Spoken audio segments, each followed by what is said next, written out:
आपण मठामध्ये नारळ घेऊन येतो, त्या नारळावर आपली इच्छा आपण सांगायची. औदुंबराला 11 प्रदक्षिणा जेव्हा आपण मारतो नारळ घेऊन सने, जेव्हा जो मनामध्ये भाव आहे, जे आपलं दुःख आहे ते नारळावर सांगायचं असतं.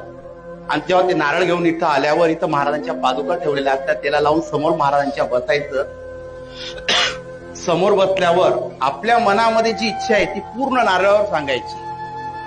नारळावर पूर्ण इच्छा सांगून महाराजांना विनंती करायची की स्वामी महाराज, या नारळावर मी माझ्या सर्व अडचणी सांगितलेल्या आहे, मी ज्या अडचणीतून जातोय, त्या संकटातून जातोय, माझी अशी अशी इच्छा आहे, ती पूर्ण करण्यासाठी मी तुमच्या मठात आलेलो आहे. तर ह्या नारळावर मी माझ्या सगळ्या अडचणी बांधत आहे. शेवटला दोरा बांधायचा आहे. अडचणी पूर्ण नारळावर सांगायच्या, शेवटला दोरा बांधायचा आणि ते नारळ इथं वाहून द्यायचंय. ते वाहिल्यानंतर आपण रात्री मठामध्ये यज्ञ करतो. यज्ञामध्ये